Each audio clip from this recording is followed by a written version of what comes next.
Hello and welcome everyone to our Conversations with KISI. We're excited to have you here for another one of our conversations and learn more about a different career path. And to introduce us, or to introduce our guests, I'd like to introduce Beja.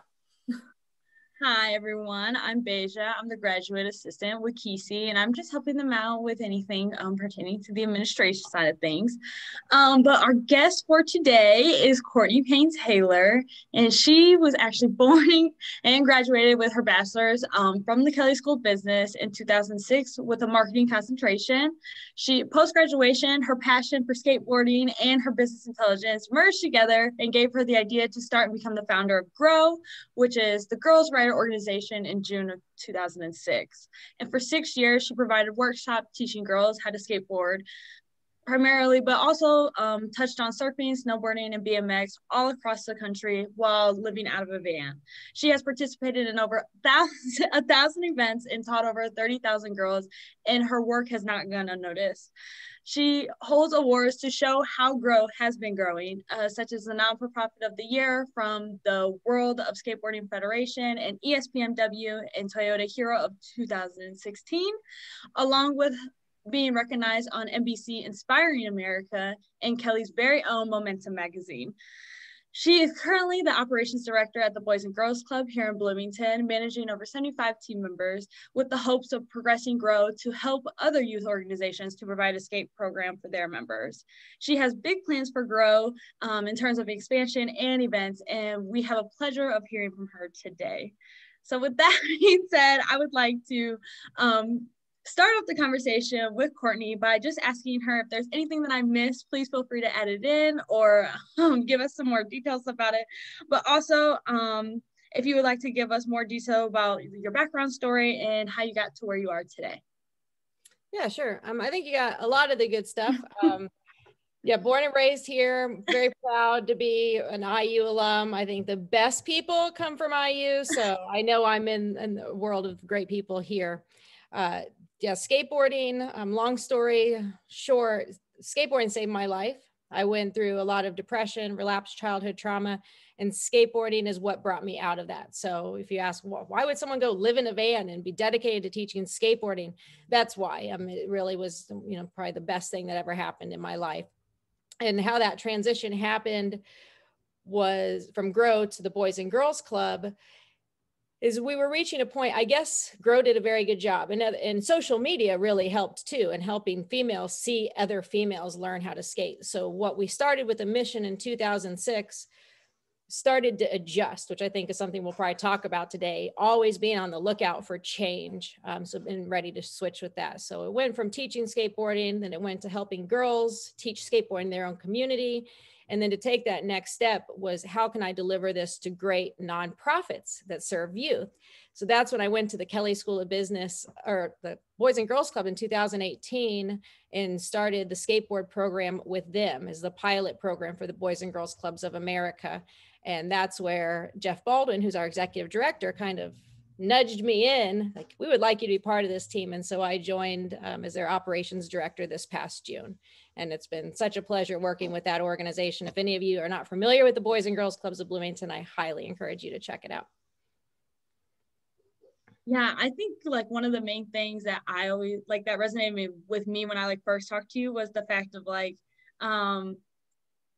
when we were talking, it was like your passion for skateboarding was within, and then you're like, since I have this passion, other people have to have that passion too. So like I need to find people who have that same passion. Or I feel like a lot of students, they just like don't understand that, like, if you find something that you're passionate about and then start from there and then grow it from your passion, then you'll be enjoying much more of the work that you're doing and how you're doing it, instead of just like jumping right in. Let's per se, like, I feel like a lot of people are motivated by like money or something of that nature. Yeah, you make money, but then you're like not having fun while doing it. So so I think that that's one big thing that I feel like it resonates with me, is that like you found a passion for skateboarding and was like, I know that there's other people out here who have this desire to want to do the same thing. I know you talked about it a little bit about how just even being a girl in skateboarding is kind of an issue or a challenge that we all face. So with your experience, like, how is it, what are some challenges that you have faced as like a female in the business world? Yeah, it's fun being a girl. It's a good thing to be a girl because we have a lot of strengths. And I think one of the best gifts sometimes is when people undervalue or underestimate you. It gives you that room to shock and awe, what did she just do? And it's definitely out there. I think it's changing a lot more today in the business world, but you'll have, I mean, gosh, I can think of one instance when I was early on. So the skate industry, as many of you can assume, is almost entirely male run. Almost every one of our companies is led by men. It's the old boys club. So I remember one trade show very early on when I was just starting to meet all the companies trying to look for sponsors and things. And one person I knew was like, I'll introduce you to some of these guys, the big guys, the owners of the big companies. And I went to one of the companies, and I won't say who they are, but I went into their booth, and his name's Mofo. He was a photographer, introduced me to the CEO of this company. And he's like, okay, you've got 2 minutes. Tell me what you do. And so I told him about girls and how girls can be empowered through skateboarding. There's not enough girls, and I want to teach them how to skate. And he said, there's a guy over there. You can try to talk to him on your way out, but girls will never be worth my time. And then I spoke to that person, gave my spiel to them, and repeat, there's a guy at the door. You can try with him on your way out. So I went to talk to the third guy and say my spiel. Well, at that point, when I'm telling the third guy after being shut down twice, then the boss came back over to me and he said, get her information, see what she wants, and we'll be in touch with her. So I think that was a really good kind of takeaway, is when they seem to undervalue, sometimes they're just testing you. They're curious of what you can do. And in the male world, a lot of times that's what they do. Or they'll, in skateboarding, I bet you can't do a kickflip. I bet you're just too scared. It seems real negative, but in their world, that's how they push one another. So I think it's just really looking at what they mean to say and not how they say it. And just don't give up. That's what they want to see, that you're going to stand there with them through all the challenges. So I think it's a great success to be a female today. I think the limitations are going away more and more. So don't ever let it hold you back. And whatever they do give you a hard time, just remember who you are and the strength that you have, and that's going to carry you through. Yeah, definitely. I agree with that. I like, like the perseverance aspect of it. It just, hey, if I really want something, I'm going to keep doing it until, I achieve the results that I would like. And I think that that's something that you even did as you were traveling across the country. So I kind of want to hear a little bit more about like the experience of why you decided to do that and how you did that, and the things that you endured while traveling across the country and the things that you saw. Even though it wasn't a very straightforward career path, I believe that like that is something that we all miss out on. Sometimes we get so fixated on like what exactly we want to do. And we're like, there's so many endless opportunities that if you pay attention to the details, they're there. So yeah, we would like to hear a little bit more about how was it like traveling across the country and teaching all these girls, and how those events were. Yeah, and let me put one more caveat on on the female part too, is just beware of queen bees and never be a queen bee. Is a language from Lean In, Sheryl Sandberg, but it's definitely something, I think one of the biggest harsh times of being a female in the world was when other females said, no, we do this, we don't want you doing that. So beware of those people, never be those people, because that's definitely out there too. It's not just the men that will hold the women back. But life in the van, yeah. So when I graduated from Kelly, and I remember, just not wanting to go into the corporate world, the big gray buildings. It just was not something, I probably would have made a lot more money a lot sooner, but I really don't think that I would have been happy. So there was no network for girls skateboarding anywhere in the country outside of a couple of groups in Southern California. So what I had done, I started here in Bloomington, starting free learn to ride workshops. And I just needed to expand that. So I bought a van, I got pads and helmets donated from ProTech, and then I bought 20 skateboards, and I literally just moved into that van. I left in June of 2006. I took a map, I picked major interstates and just connected all the major cities through the interstates. And that's how it started. gosh, that was before Facebook was really a common name. We were promoting on MySpace, and calling radio stations and calling local skate shops. And that's how I developed, you know, kind of the community before I showed up. And it was, I mean, it was challenging. Girls skateboarding, especially in those first years, I remember showing up to some towns and there'd be like 2 girls there. And then it'd be like pulling teeth trying to get girls to just try it. I'm like, you don't even have to participate in the whole thing. Give me 5 minutes. And then if you don't want to do it, you can leave. I swear, I won't pressure you. So it was, I think, speaking to determination again, I mean, you have to recognize if you find a need that's not being served, and it seems like a no-brainer to you because you see the value in if you can provide that, but other people don't, you are going to be the crazy one. You are going to be alone and people are going to knock you along the way. But that's okay because they don't see your vision yet. So that's, I mean, I think it was that persistence going city to city to city. And no matter what the, you know, the count of girls were at those early sessions, hanging in there. But it was incredible. I think, again, when you come with a passion, the people that do see your passion, so the local skate shops, I mean, they would open their doors to me. They would open their homes to me. I mean, they were just, it was so welcoming and so inviting. And the fuel that kept it going was when you do get that breakthrough with an individual. And when we talk about kids, my kids were 1 to 65 years old. So when you have that moment of a woman or a girl on a skateboard who goes down a hill for the first time and those eyes light up, I mean, there's just so much strength in that. And really what that is you're seeing your vision one by one start to be realized in different people. And that's how new movements grow. You don't just click a button, your website's live, and now you've got 1,000 followers. If you're doing something new, you have to build your audience one by one by one until you reach your tipping point. So again, anytime you're doing something new, you've got to be ready for a lot of no's, a lot of what feels like failure early on, even though it's not, you know, all those steps lead to your success.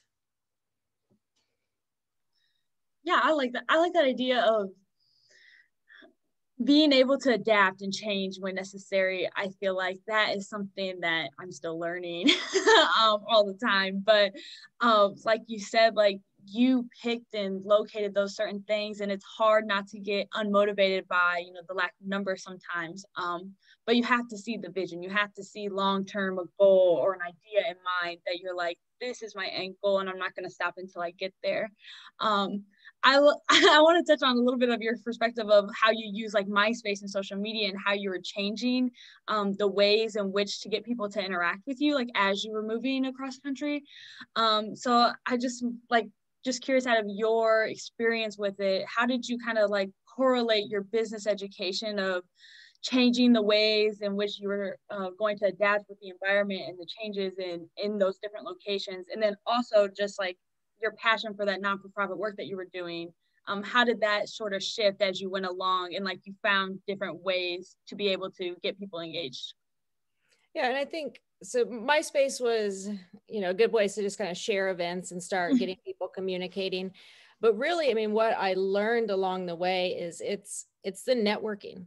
I can't really think, looking back, and it's been a few years since I've graduated from school, but I don't think back on, there's a couple things I hear: big, hairy, audacious goals, KISS, you know, keep it simple, stupid. There's certain things that stick with me, but for the most part, the specific learnings of the Kelly School are not what stayed with me.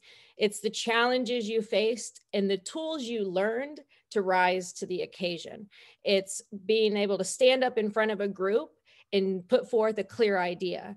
It's being able to work with the teams. I know Kelly's always been big on teamwork, and those are the things that you really carry on to your life after that. And on that note, I think if you've got an idea or a vision, even if it's going to work for a certain company, always be ready to talk about that.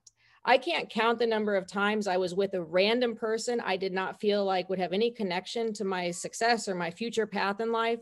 And just being willing to talk about my goals and visions connected me to someone that I had no idea I was talking to. Oh, I happen to be on the USA snowboard team, admin. So I was able to connect with all sorts of people that way. So I think that really the most important thing is the communication. So when I would go to, let's say, Davenport, Iowa, and do an event there, well, the people at the skate shops there and the skate community there, they know the other states. So it's in that moment when you're communicating with those people and they start to experience, because it's one thing to see on social media, oh, there's a girl skateboarding thing.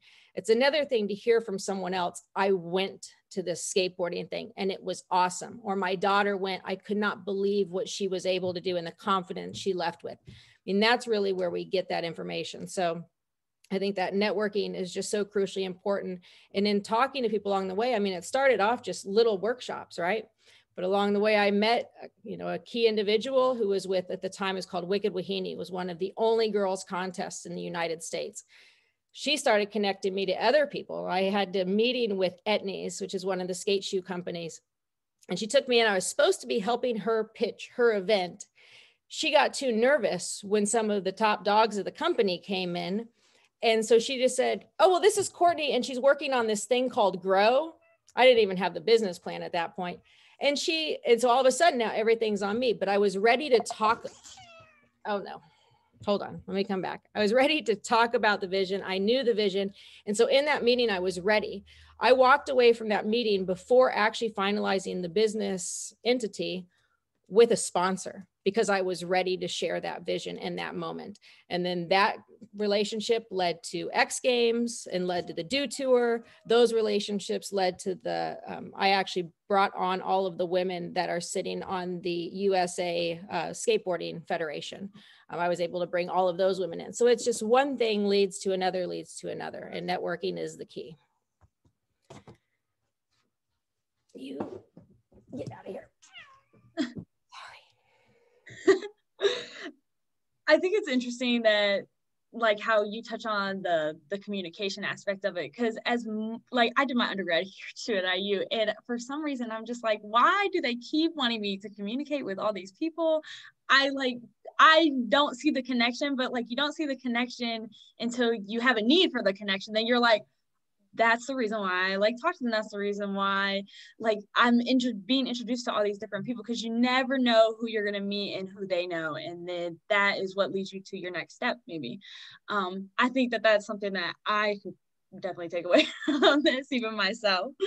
And communication is one of the things that businesses look at. If you're looking at who you want to elevate to the next step, communication is it. The being able to communicate to your team, communicate to your partners, your suppliers, your customers, people with strong communication and confident communication. I mean, that's going to be one of your biggest strengths, no matter what route you're going. Right. Yes, I agree with that. So now, since you talked about a little bit of like your tours and things that you were involved in, I have to ask, what was your favorite event that you went to promote or just kind of be a part of, to kind of like help the girls and inspire them for skateboarding? Oh man. It's really hard. I mean, I guess I can give two examples to show that there's a wide array. One, I went to Bowling Green, Kentucky. We only had about 6 girls there that day, but one of the girls we had, her name was Hannah. She was 6 at the time.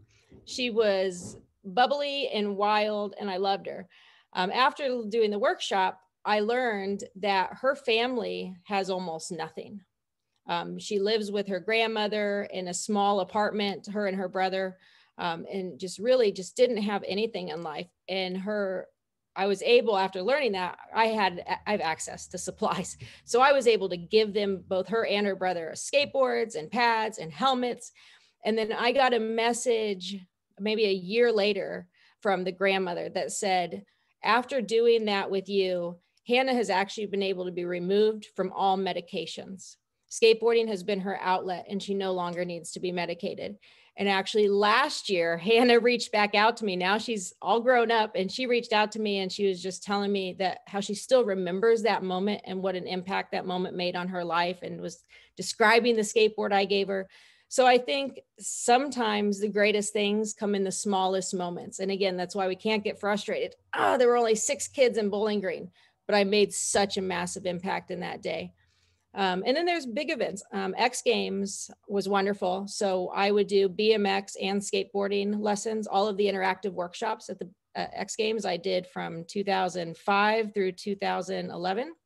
And it was really neat there that we had the president of ESPN come down with his granddaughter, was able to teach her to skate. And again, it's in those moments, the little actions you do. Sometimes the people watching you do those actions are the biggest people and you have no idea. So no matter who is around you, act like the most important people in the world are there, because you never know who is or who they're connected to.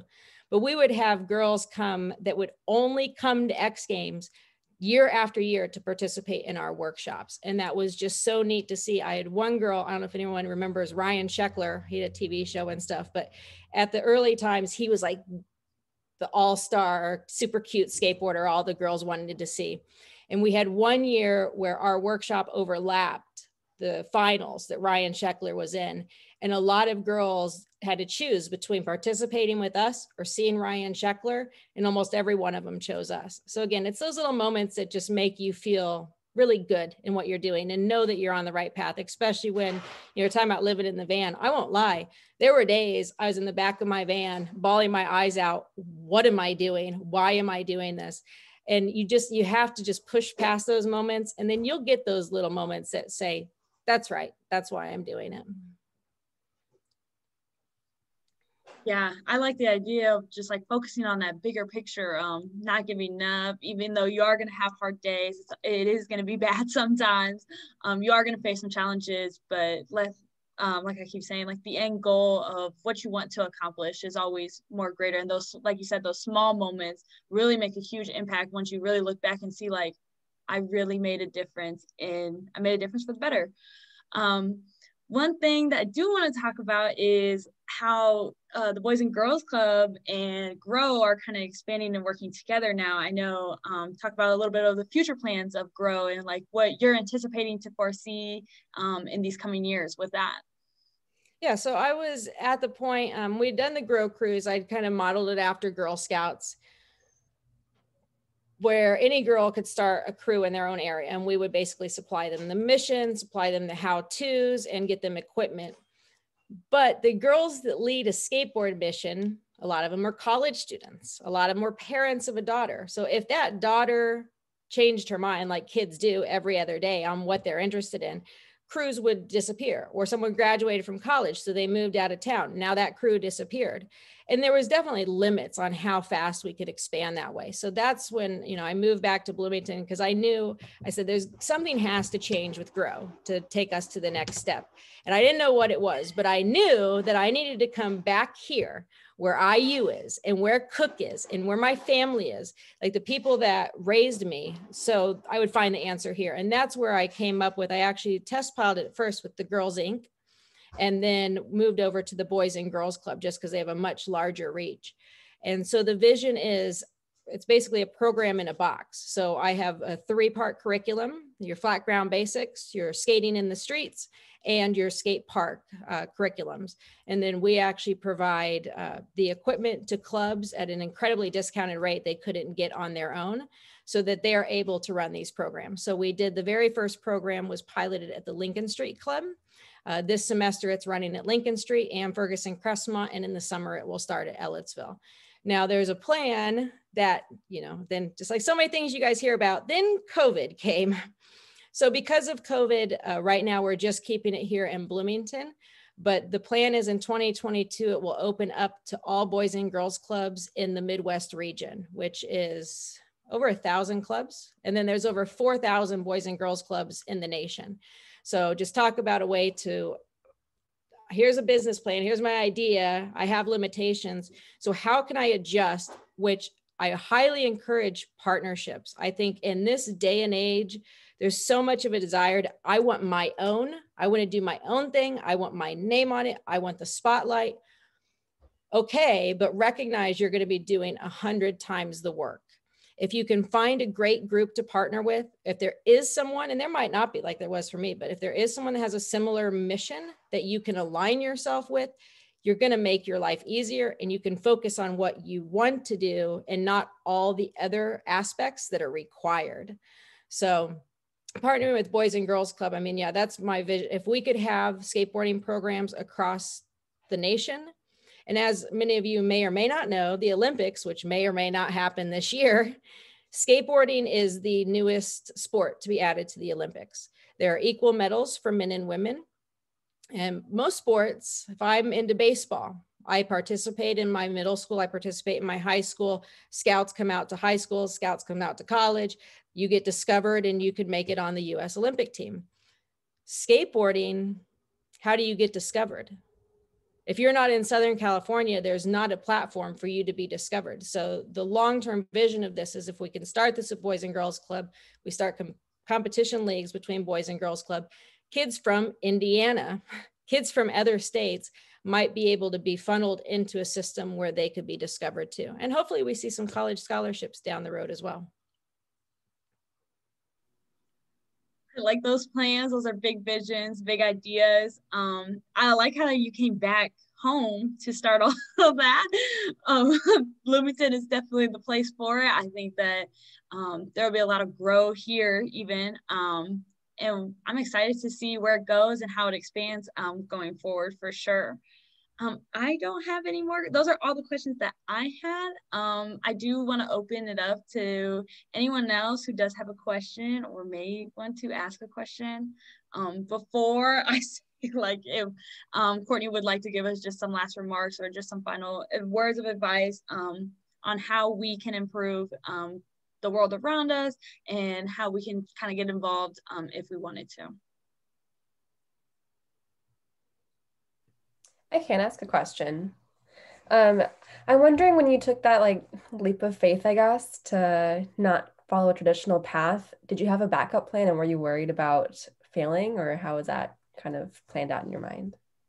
I'm glad you asked it, because a couple questions ago, I forgot of something I wanted to say. Did I have a backup plan? Yeah, I was a Kelly graduate. I was fine. If this didn't work, I would have been able to find work somewhere else, but I did not have something in place. No, it was like, as you said, it's a leap of faith. You can't, what's that quote about like sailing off? Like you can't sail off and find new places if you're keeping one foot on the homeland. You really do have to take that leap of faith.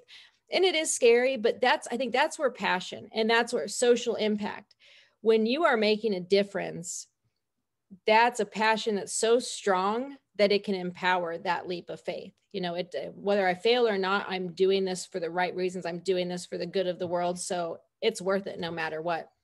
But failing, you are going to fail.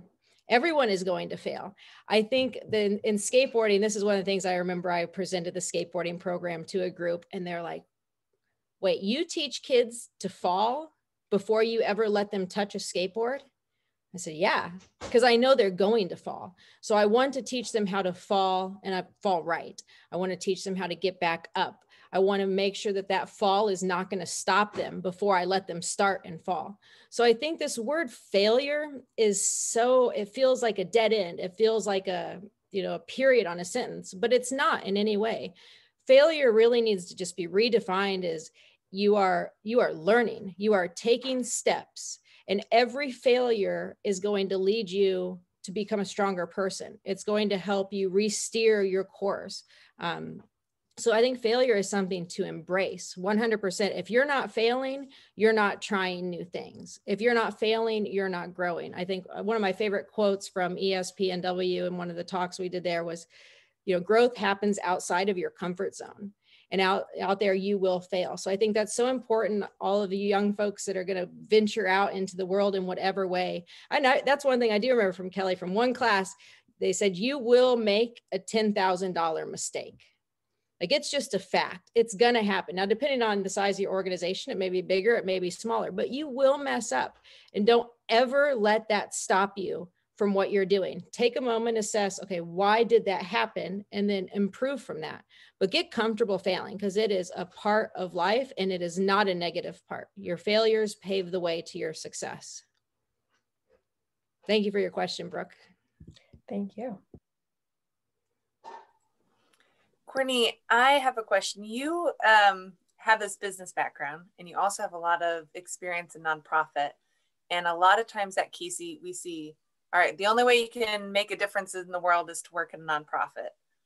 Or there's no business in nonprofit because they don't make any money. Could you maybe help everyone understand that world a little bit better?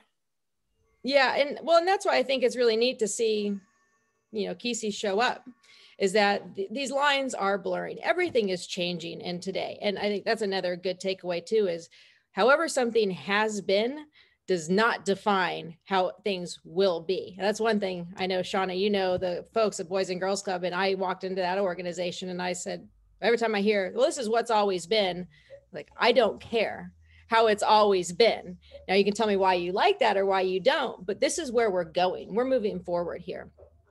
So yeah, I think we're going to start to see a lot more of a merging of these two sectors. And really at the end of the day, it's taxes and accounting is the difference between nonprofits and for-profits. For-profits can do great things. Well, and heck, benefit corps are something that did not exist when I was at Kelly that are now coming out. So I think we're going to continue to see this progression, but businesses do great things every day. A lot of times through supporting nonprofits. I know Cook here in Bloomington supports a lot of our nonprofits and does a lot of great things that way. And then for-profits, a lot of folks nonprofits, a lot of folks in that realm do make good money.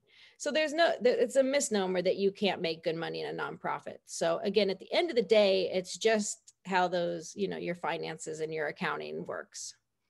But if you landed a for-profit business and you want to do good, you can. If you landed a nonprofit and you want to make money, you can. So yeah, get rid of those ideas. And I love when I went to Kelly, there was always that joke of SPIA students were Kelly school dropouts. So it was so funny to me when I graduated Kelly, started a nonprofit, and now I work at another nonprofit. I've never been in the business world since I've left Kelly. But you've done a lot of business, haven't you? Yeah, all business. At the end of the day, yeah, it's all the same tools. I mean, there's definitely some SPIA classes I wish I would have taken to learn more about, some of the nonprofit nuances, but the overlap is insane. I mean, I think they should really, that's that centralized degree, right? That kind of marries both worlds. I'm curious, what kind of advice would you have for students that are inspired by your leap of faith and who want to do that same thing and maybe do something that's non-traditional or that's out of their comfort zone, but aren't quite sure what that looks like for them yet? What advice would you give them as they go about exploring that? Do you have an idea? Not in particular, no. I'm just curious. Well, I'd say explore often, very early on. Start, if you've got a passion for something, don't feel like you need to wait till you graduate. Volunteer with a group or do some research on a group and start exploring your passion early on. Start with a game plan, but you do not need to, let me rephrase that. You will not know everything you feel like you need to know before you go. So that's another thing. Bill Cook, one of his favorite quotes I love is ready, fire, aim. Like you don't have to know everything before you take that first step. You will learn along the way. So find a good mentor. You can find someone out there that will believe in you. I'm more than happy to be a mentor. I'm sure we can share my information with everyone here, but just, you can't give up. If you have the voice inside that says, I want to do this, when all the voices out here are saying, don't you dare, you have to listen to that voice first. You have to be ready to put in the hard work and accept those no's, but you have to just start and the answers will come. I think when we shut ourselves down, we prevent the answers. It's like, if you're on a path, there are spots all along your path that are like, it's like Mario or something. You're running, you're playing the game and you keep collecting coins. Those coins are out there. Those contacts are out there. Your successes are out there, but you have to progress through to find those. Come up with a plan, develop it the best you can, get some experts. So I did have an accountant get involved early on. I had a lawyer get involved early on to check the technical stuff to make sure I was filling in the right gaps. but you've got to believe yourself and take again. And you guys are young, and you're all going to a wonderful school. You're all here, which tells me you're all ready for success no matter what. So if you do stumble along the way, it's not going to be the end of anything. You know, you won't ever look back and go, man, I'm so bummed. I tried that and I didn't make it where I thought I would. You're going to be glad that you did it. You'll be more upset wondering if you never did it and wonder what success. And also keep in mind your path where you start. Like for me with Grow, living out of a van, teaching girls to skateboard was, one, not sustainable for my whole life. And two, the women's skateboarding evolved. So I had to evolve with it. But had I not started down that journey, I wouldn't have been on the path to adjust to, which is now, you know, with providing skateboarding program to Boys and Girls Clubs of Bloomington. I mean, if that ends up going to Boys and Girls Club of America nationally, I mean, you want to talk, I might not have had a huge financial success early on in Grow, but there would be massive financial success if BGCA as a whole adopts this program. So again, you're starting down a path, you might be just going the direction you need to go. So even if that specific goal is not successful, it's probably still leading you where you need to go. And you're not going to get there unless you do that first part of the journey. Thank you.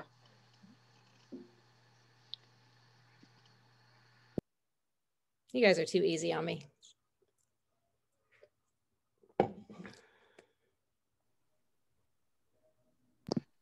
In that case, what's your biggest regret? Biggest regret, not paying myself sooner. I think it took me a long time to see the value in myself. So early on, you know, I didn't really plan for, I was like, oh, well, I think one of the things, you know, you had mentioned in this was, so I started in 2006, economy, awesome. Companies, you want 20,000? There you go. 2008 was a whole nother story. You know, the economy dropped out. And at that time, when people had to make hard decisions on where they were going to put their money, girls skateboarding, such a small segment. Well, first of all, skateboarding got less supported. Girls in skateboarding, yeah, we're not supporting that. So all of my sponsor dollars dropped out. And at that time, I made that decision to not work in me being paid into my format, you know, and then so as I progressed, it was very hard to get back to a point where I was taking care of myself. I undervalued myself. I saw the great work that Grow did. I saw how much people loved Grow. Well, I was Grow, and I didn't translate that value back to me. It wasn't until I was living in New York, because that's a tough city. You know, that's a real tough city. Everyone's there is tough, but you learn tough lessons. And what I learned in New York was the value of me, because everyone there, you have to fight for yourself or no one else will. So I started to learn the value of me, and I wish I would have much earlier on. So when you have great successes, don't just chalk it off to, oh, that was a great thing that happened because I had luck or I had this partner. You were that success. You led that success. It would not have happened because of you. So definitely make sure you're setting up to take care of yourself and value yourself where you need to be. Wherever you set your standards on, this is what I have to achieve, you're going to achieve that. So if you set your standards here, you'll achieve that. If you set them up here, you're going to achieve that. So value yourself early on.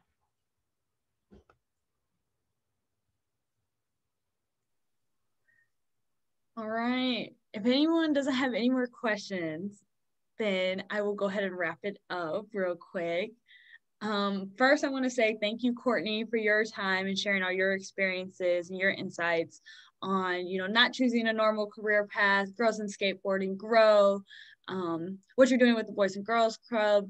I think that that's all amazing. I think that that's something that we can get behind as just people in general, just following a passion and pursuing it. And like you said, putting value in yourself, knowing what your value is early on, so that you can kind of set the expectation for yourself and not allow others to do that for you, I think is very key insights that I think all of us can take away from this discussion. Courtney, if you have any last words, you may say them. Or Shauna, if you have anything else you need to add from us, then please do so too. Well, I would just say I definitely, whenever you do put this video live, my information has always been accessible, public knowledge. So my courtney.gro@gmail.com is my email address.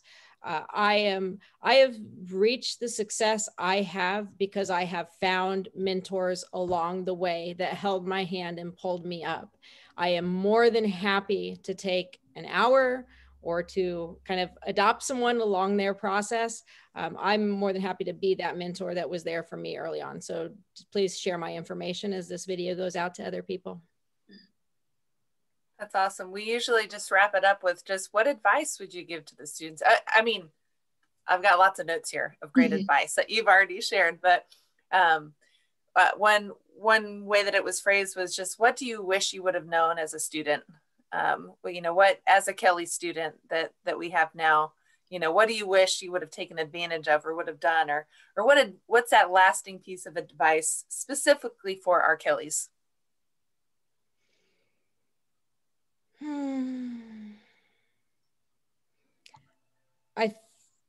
I think one thing I wish I would have done more of is college is it's a set of time. And then you graduate from that time. And then for the most part, college goes behind you. Right now you are in well, not so much in classrooms. You're in the virtual classroom with a lot of great people. And hopefully this fall and next spring, we will be back in the classroom together. I wish I would have got to know more of my fellow Kellys and stayed in touch with them afterwards. And also, I mean, the one teacher, Keith Dayton at Kelly, I did take that relationship and I've carried it through to today. And I could not be more thankful for doing that. So just from anything that you're going to take away from this school, find some key contacts, key people that you're around right now, because I think there's a lot of potential impact for you guys to have on one another and supporting one another as you move beyond the school. That's so wonderful. Thank you so much, Courtney. We appreciate your time. We appreciate what you do. We appreciate you sharing your story and being vulnerable with that. It really means a lot. So with that, thank you everyone for joining us for a conversation with KISI. We'll have this shared, and if you didn't get her email, we'll have it shared with you so that you can be able to see that, but you can always contact us at KISI as well. So thank you. Thank you. Happy Friday.